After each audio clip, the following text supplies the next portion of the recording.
क्या क्या कहोगे मक्तमपुरा में 5 साल का कार्यकाल आपका रहा और किस तरह के विकास के काम हुए, उसका बजट कैसे जो है यहाँ पर दिया गया? अस्सलामुअलैकुम, मैं ज़ैनब शेख, कॉरपोरेटर जोहापुरा मक्तमपुरा वार्ड से पूर्व कॉरपोरेटर। जिस तरह से देखा जाए कि 2021 के इलेक्शन में एमआईएम यहाँ पर अपने 3 कॉरपोरेट जीत के आई थी और एमआईएम की टीम ने वादा किया था लोगों से कि जिस तरह से बोपल धुमा का विकास हुआ, वहाँ पे जो प्राथमिक सुविधाएं मिली उस तरीके की सुविधाएं हमारे विस्तार में हम लेके आएंगे। हमारा जोहापुरा मक्तमपुरा इलाका जो है वो काफ़ी सालों से ये सारी सुविधाओं की राह देख रहा था, लेकिन कहीं ना कहीं यहाँ पे जो पार्टी रन कर रही थी वो ये सारी चीज़ें लाने के अंदर नाकामयाब थे। तो मक्तमपुरा की जनता ने 2021 में हमें जिता के यहाँ पर भेजा, ये उम्मीद के साथ कि हम इनके काम लाएंगे। और उस वक्त वादा भी किया था कि जो आपके काम करूँगी मैं वो जनता के बीच में लेके आऊँगी, और उस बात को लेके आज आपके बीच में मैं हाज़िर हूँ। आपके माध्यम से मक्तमपुरा जोहापुरा की जनता को मैं ये बताना चाहूँगी कि 5 साल में हमने जो कोशिशें की विस्तार के डेवलपमेंट के काम लाने की, उसकी फहरिस्त काफ़ी लंबी है। मैं आपको बताना चाहूँगी कि सबसे पहले जब मक्तमपुरा की ऑफिस पे हमने बैठना चालू किया तो वहाँ देखा सुबह 7 बजे लाइनें लगती थी, तो काफ़ी तकलीफ होती कि लाइनें क्यों है। तो जब आधार कार्ड सिर्फ 40 ही बनते थे, एक ही किट मक्तमपुरा में थी, तो पंड्या सर से बात करके कोलैबोरेशन करके असिस्टेंट कमिश्नर से कोलैबोरेशन करके उनको स्पेशल एक रूम देके हमारे यहाँ आधार कार्ड की दूसरी किट चालू की गई। और मक्तमपुरा वार्ड में आजू बाजू सरखेज, वासना, वेजलपुर के लोगों ने भी काफ़ी फ़ायदा उठाया है और आज मक्तमपुरा में रोज़ 90 से 100 के करीब आधार कार्ड बनते हैं, लोगों को लाइनों में लगना नहीं पड़ता। दूसरी ज़रूरत ये थी कि आयुष्मान कार्ड बनाने वाली चीज़, लोगों को मक्तमपुरा के बाहर जाकर आयुष्मान कार्ड बनाने पड़ते थे। एक ये भी सुविधा हमने हमारी जो वार्ड ऑफिस है मक्तमपुरा की, वहाँ पे चालू की कि लोग आसानी से यहाँ से उनका आयुष्मान कार्ड बना लें। और वही जगह पे हमारी ऑफिस के अंदर प्राथमिक दवाखाना भी चालू किया गया कि लोग वो प्राथमिक दवाओं का भी यहाँ से रोड पे ही है हमारी ऑफिस, कहीं दूर जाना ना पड़े उनको, यहीं से दवाएं वो ले ले। उसके बाद हमने काजल पार्क के अंदर भी मरहूम माजिद खान भाई, जुबेर भाई के अब्बा के नाम से डोनेशन पे वहाँ पे कंटेनर रखा गया और वहाँ पे भी आज प्राथमिक दवाखाना चालू है। फिर आप देखो तो फलकनुमा के जो हॉल है एपीजे अब्दुल कलाम हॉल, वो हॉल कहीं ना कहीं ऐसा कहा जाता था कि पास कराया है, लेकिन ऐसा कुछ नहीं था। उसकी फ़ाइल पेंडिंग पड़ी थी और उसका हेतु फेर भी नहीं हुआ था। तो एमआईएम के आने के बाद एमआईएम की टीम ने उसका हेतु फेर कराया और उसका जो 7 करोड़ का बजट था उसी साल के अंदर पास करवाया और वो बजट हम लेके आए और ये कम्युनिटी हॉल बना। उसके बाद TP 85 पे अरसद पार्क के पास जो मैजिक चिकन के बाजू में जो रोड है, तो हम जीत के आए तो हमने ये भी देखा था कि जो अंबर टावर का 4 रास्ता है वहाँ पे इतनी ट्रैफिक होती थी, ऐसी जाम होती थी कि जिसका कोई मसला ही नहीं था। कहीं ना कहीं लोग फंसते थे, तो वो ट्रैफिक को हल करने के लिए फतेहवाड़ी की उधर की TP 85 के लोगों को एक बाईपास दिया गया। अरसद पार्क के पास जो रोड निकलता है मैजिक चिकन के बाजू में, वो रोड हम लोगों ने बाईपास निकाला और वहाँ की जनता को ट्रैफिक से उनकी समस्या को हल किया गया। उसी रोड के ऊपर एक प्लॉट हमें मिला, उस प्लॉट के अंदर आज गार्डन हमने बनाया है। तो एक गार्डन की भी डिमांड हमेशा हमारे विस्तार में रही है, तो वो गार्डन भी वहाँ बना। उसके बाद आगे आए हम तो गुजरात फ्रिज के बाजू में जो रोड है वो रोड हमने डेवलप किया। और उसके बाद वहाँ पे आप थोड़ा सा अंदर जाओगे तो वहाँ पर जिम है और लाइब्रेरी है, जिसका काम तमाम होने वाला है, 2 महीने के अंदर वो काम तमाम हो जाएगा। उसके बाद अपने देखा जाए तो सवेरा के पास कैनाल का जो साइफन के पास ब्रिज है, उसके पहले बहुत ट्रैफिक जाम होती थी, काफ़ी वीडियोज़ वायरल होती थी कि यहाँ पे ट्रैफिक का मसला हल किया जाए। तो वो ट्रैफिक के मसले के लिए भी उस जगह पे हमने डिवाइडर की डिमांड की और M डिवीज़न के साथ मिलके वहाँ पर डिवाइडर लाए हैं। तो कहीं ना कहीं मुझे ऐसा लगता है कि वो ट्रैफिक की जो बहुत ख़तरनाक किस्म की ट्रैफिक होती थी उससे हमें थोड़ा छुटकारा मिला है, लोग आसानी से आ जा कर सकते हैं। और RCC वहाँ से जाए तो लब्बेक पार्क आपने देखा होगा कि बड़े बड़े भुएँ पड़ते थे और एक बार एक्टिवा भी गिर गई और 4 व्हील भी अंदर गिरी। कहीं ना कहीं उस जो पानी की पुरानी 2200 mm की लाइन है, उस लाइन को रिहेब करने का काम भी MIM के टीम ने किया है। वहाँ के लोकल बंदों को साथ में रखकर कमिश्नर ने उसका on the spot budget pass किया और पूरी लाइन को रिहेब करा। तो बार बार उस जगह पे जो भुएँ पड़ते थे लोगों को, वो परेशानी से भी राहत मिली है। अब काजल पार्क के पास TP 9347 नंबर का प्लॉट है, वहाँ पर हॉस्पिटल बन रही है, 11 करोड़ उसका बजट है। वो हॉस्पिटल में 32 बेड हैं, 16 बेड महिलाओं के हैं और 16 बेड अपने जेंट्स के लिए है। और वहाँ पे पीडियाट्रिक वार्ड भी होगा।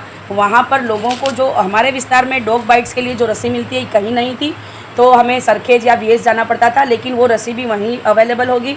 इसके अलावा गायनेक वार्ड भी होगा और हॉस्पिटल को बनने के अंदर 16 महीने का टाइम है और 4 माल की वो हॉस्पिटल होगी। तो देखा जाए तो जो प्राथमिक सुविधाएं हॉस्पिटल की भी थी कि हमने लोगों के हेल्थ पे भी काम किया है। और टीपी 85 पे प्लॉट नंबर 107 के अंदर हमने इंग्लिश मीडियम शाला, हमारे वार्ड में वो प्लॉट नहीं है, लेकिन एमआईएम की टीम ने उसकी डिमांड की, बोर्ड में लड़ा और वो सरखेज के कॉरपोरेटर के साथ संकलन करके वहाँ के कॉरपोरेटरों के सपोर्ट से हमने वहाँ पे स्कूल हमारे एरिया के लिए मांगी थी और पास हो चुकी है। उसका भी काम चालू है। तो आइंदा आने वाले दिनों में उसका भी काम ख़त्म होने के बाद मक्तमपुरा की आवाम के बच्चे इंग्लिश मीडियम स्कूल में पढ़ेंगे इंशाल्लाह। इसके बाद आप देखो तो लोखंडवाला पार्टी प्लॉट है, वहाँ से लेके अपने लाल दरवाज़ा बस स्टॉप पे, वहाँ की बसेस हमारे पास नहीं थी, कोई बस सुविधा नहीं थी। मेरे पास काफ़ी समस्याएं, बच्चे बोलते थे कि स्कूल के लिए कॉलेज के लिए जाना रहता है, बस चालू कराओ। तो 31 जो बस है लाल दरवाज़ा से सवेरा तक चालू की गई, उनके बस स्टॉप नक्की किए गए और इसके अलावा 36 भी बस बंद कर दी गई थी। वहाँ पे भी सरखेज दरगाह की भी जो बस थी वो बस को भी चालू कराया गया। तो देखा जाए तो जो ट्रांसपोर्ट सुविधा होती है जनता को प्रोवाइड की जाती है, उसमें भी हमने काम किया कि कॉरपोरेशन द्वारा जो सुविधाएं लोगों को दी जाती है उस एक एमटीज़ की सुविधा थी वो भी लोगों के लिए लाई गई। और इलेक्शन 2021 के बाद फतेहवाड़ी के अंदर पूरा पानी का नेटवर्क डाल के लोगों के घर घर तक, जहां नेटवर्क के अंदर लोग आते थे वहां तक एपीएमसी से लेकर गुलजार पार्क 2 तक की सारी पानी की लाइन डाली, नर्मदा का पानी पहुंचाया, इंटरनल जो बोर थे वो बोर चालू करा के लोगों तक पानी पहुंचाया। तो कहीं ना कहीं पानी पहुंचाने के अंदर भी हमारी जो कोशिश थी उसमें हम कहीं कामयाब हुए हैं। और बाकी का इलाका जो बाकी है उसके लिए भी बोर की हमने मांग की है, कॉरपोरेशन ने हमें वादा किया है कि बोर भी दिए जाएंगे। थोड़ा मसला ज़मीन का है तो वो भी आसान हो जाएगा, तो बोर बनाए जाएंगे। इसके अलावा जो हमारे पास 2 सम्प थे पानी के, जहाँ से मक्तमपुरा की जनता को हम पानी पहुँचाते हैं, एक मुस्कान गार्डन है और एपीएमसी है। और जब नर्मदा के लाइंस में कुछ प्रॉब्लम्स आती थी तो लोगों के पास पीने का पानी भी नहीं पहुँचता था, तो उसको देखते हुए दोनों जगह पे हमने बोर की मांग की और दोनों जगह पे बोर बने। और अगर नर्मदा का पानी नहीं आता तो हम 15 मिनट तक लोगों को पीने का पानी पहुंचा सकते हैं, इतनी तैयारी हमने हमारे विस्तार के लिए की है। और मक्तमपुरा में मुस्कान गार्डन के पास जो हमारी टाँकी है उसका प्रेशर हाजी बाबा पार्क तक नहीं आता था, कहीं ना कहीं गर्मी आती है तो प्रेशर कम फील होता है। मुस्कान गार्डन के अंदर मुस्कान गार्डन के पास जो पानी की टंकी है उसका प्रेशर हाजी बाबा पार्क तक नहीं पहुँचता था, तो उसमें भी हमने वर्क किया है। और मेयर सी से मैंने खुद ने मिल के वहाँ पर किस तरह से पानी आता है, उसका प्रेशर कितना होता है, पानी कितने टका टंकी में भरता है। हालांकि वो 22 लाख लीटर की टंकी है, वो पानी भी प्रेशर से नहीं जाने की वजह से नई टंकी हम लोगों ने मांगी। और अभी मुस्कान गार्डन के जो बाजू का प्लॉट है वहाँ पे अपने 7 करोड़ की 25 लाख लीटर की ओवरहेड टंकी बनाई जा रही है। तो मक्तमपुरा की जनता का जो इधर के ये वाले पट्टे का पानी का प्रश्न प्रेशर का था, इंशाल्लाह बहुत जल्द वो सोल्व हो जाएगा और वो पुरते प्रेशर से लोगों को पानी मिलेगी। इसके अलावा बर्फ़ फैक्ट्री के पास जो पशु स्मशान गृह लाया जा रहा था, तो आप देखो तो वहाँ पर पूरे अहमदाबाद से जो पशु मरेंगे उनको वहाँ पे लाके जलाया जाएगा, ऐसा लाया गया था काम।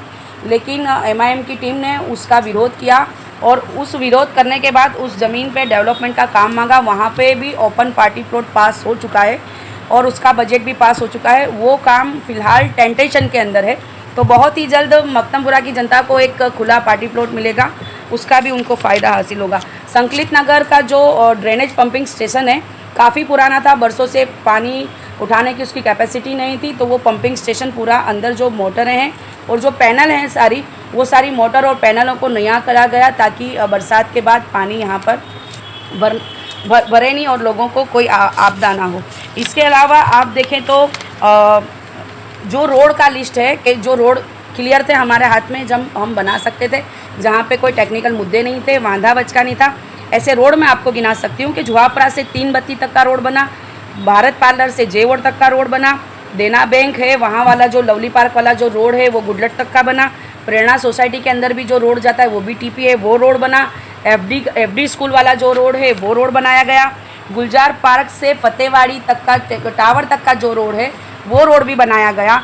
अरसद पार्क का मैंने पहले भी बताया कि हमने डाइवर्जन के लिए रोड बनाया बाईपास का, तो वो रोड बनाया गया। फिर आप जमजम घाची हॉल से जो आगे आते हैं वहाँ जमजम वाला जो रोड है, यानी जो रोड हमें क्लियर मिले उसको हमने डेवलप किए और उनको अभी जिस तरह से दूसरे एरिया के अंदर रोड बनाए जाते इसी तरह बनाने की कोशिश की है। अभी आप देख सकते हो कि यहाँ पे फलकनुमा के पास जो रोड था हमको मिला और कम्युनिटी हॉल के पास, उसको भी हमने इसी तरह डेवलप किया कि जो दूसरे विस्तार के अंदर बीच में डिवाइडर होता है, दोनों तरफ पे फुट पाथ होती है, और वो हिसाब से उसको डेवलप किया गया है। इसके अलावा भी सोसाइटी मक्तमपुरा के इतने बड़े विस्तार के अंदर सोसाइटी के जो इंटरनल रोड होते हैं, लाइट होती है, गटर होती है, पानी होती है, इसका काम 2021 से लेके 2025 के अंदर 70-10-20 के अंदर जो काम होता है उसमें 10% कॉरपोरेशन देती है, 20% कॉरपोरेटर देते हैं और 70% काम जो पैसा है वो स्वर्णिम बजट से राज्य सरकार देती है। उस कामों के अंदर मक्तमपुरा के अंदर 5 सालों में टोटल कॉरपोरेटर्स के बजट को मिला के जो काम हुए हैं वो टोटल काम 57 करोड़ 83 लाख के करीब के हैं। तो ये भी बहुत बड़ी अचीवमेंट है कि कॉरपोरेटर्स ने अपनी जिम्मेदारी को निभाते हुए लोगों तक जो वादा किया था कि उनके रोड रास्ते बनाए जाएंगे इंटरनल, उसमें भी हम कामयाब हुए हैं। और एक मसला हमारे विस्तार का जो हमारे कमिटमेंट में था उसके लिए 5 साल तक मैं लड़ी हूँ और इंशाल्लाह आगे लड़ूंगी।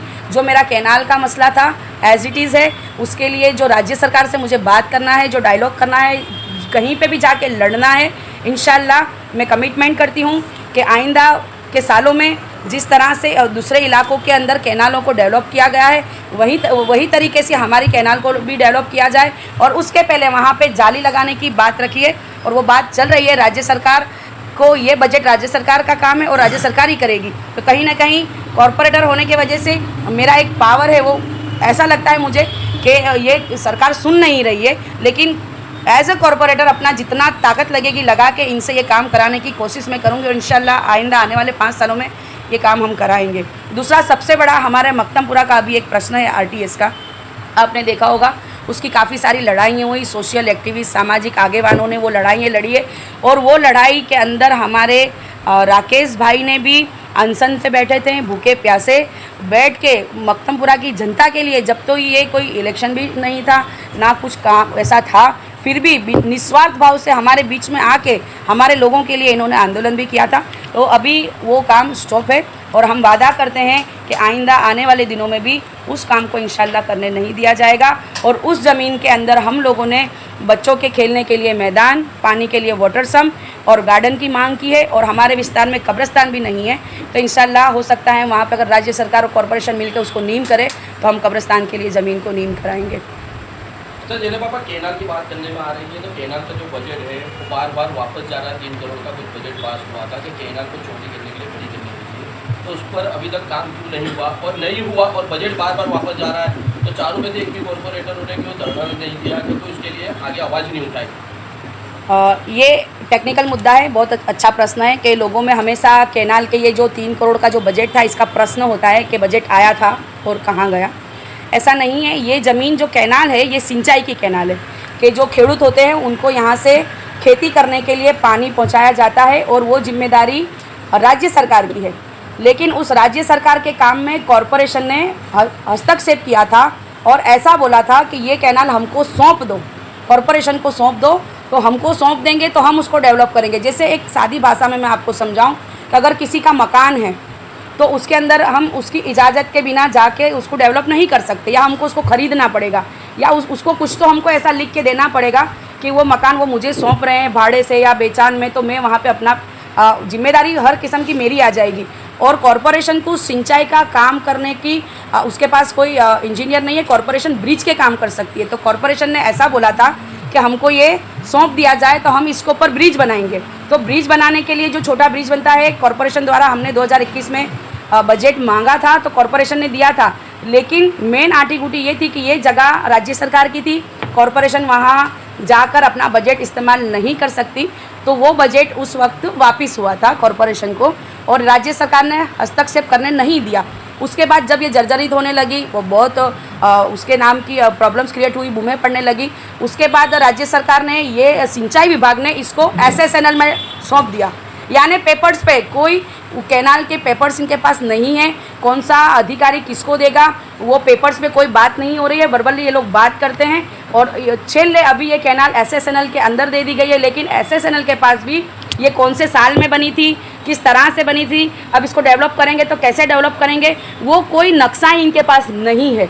तो ये जिम्मेदारी राज्य सरकार की है, उसको डिसाइड करना चाहिए कि इसको कौन डेवलप करेगा, कैसे डेवलप करेगा, और इसको डेवलप करने के लिए जो फंड चाहिए वो भी राज्य सरकार को ही देना पड़ेगा। तो ये डायरेक्ट हमारी लड़ाई राज्य सरकार के साथ है। इंशाल्लाह हम वादा करते हैं कि राकेश भाई महरिया, एजाज़ खान, नीलोफर मंसूरी और ज़ैनब शेख जीत के आएंगे तो राज्य सरकार के साथ बैठ के बात की जाएगी। बैठ के बात नहीं सुनी जाएगी तो इंशाल्लाह आंदोलन करके हर किस्म की ताकत लगा के ये काम हम पूरा करने की कोशिश करेंगे। इन सभी कामों के बीच एक FIR भी आप बोले ली। जी, वो भी बहुत ही मसला हुआ था मेरे लिए कि कहीं ना कहीं मीडिया में भी लोगों ने देखा, सारे समाज ने देखा कि नाम पूछकर एक शख्स को मारा गया था और वो शख्स ने हमें ये चीज़ बताई थी और उसकी फैमिली ने बताई थी। मैं तो वहाँ पे मौजूद नहीं थी, वहाँ पे काफ़ी सारा क्राउड जमा हो गया था और माहौल बिगड़ रहा था। मेरे पे किसी शख्स का फ़ोन आया कि आपा यहाँ पे आप आ जाइए, माहौल बिगड़ रहा है। तो मैंने वहाँ पर जाके पुलिस की भूमिका निभाई, लोगों को समझाया और जो टोले थे उनको उनके घर भेजा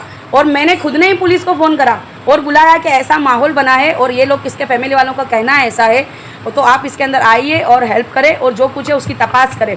और उनकी फैमिली के कहने के जैसा ही मैंने मीडिया में उनके बाद ही स्टेटमेंट दिया है, तो कहीं ना कहीं उस बात को तोड़ मरोड़ कर लोगों को गलत पेश किया गया। जो जिसके ऊपर केस बना था उन्होंने भी अपनी ज़बानों से फिर गए और ज़ैनब शेख के ऊपर गलत FIR दर्ज हुई। इन सभी कामों से यदि आवाम खुश है तो फिर एक बार आपने जो है क्रमांक नंबर भी बता दें। जी, हमारे यहाँ एजाज़ खान पठान का क्रमांक 3 है, ज़ैनब शेख का क्रमांक 6 है, और नीलोफर मंसूरी का क्रमांक 8 है और राकेश भाई महरिया का क्रमांक 13 है। और मैं लोगों से अपील करना चाहूँगी कि अब आपके बीच में जो ये मेरी पैनल बनी है, एजाज़ खान भी जुझारू और लड़ाकू हैं, राकेश भाई महरिया भी जुझारू लड़ाकू हैं, सरकार की आंख में आंख डाल के बात करने वाले हैं, और हमारी बहन नीलोफर मंसूरी भी MA पढ़ी हुई है, डॉक्यूमेंट्स का बहुत सारा काम किया है। तो ये जो पैनल तैयार हुई है ये यंगस्टर हैं, पढ़े लिखे हैं, आपकी लड़ाई को लड़ने वाले लोग हैं। इंशाल्लाह लड़ेंगे, वादा करते हैं जीत के आने के बाद आपके बीच में रहेंगे।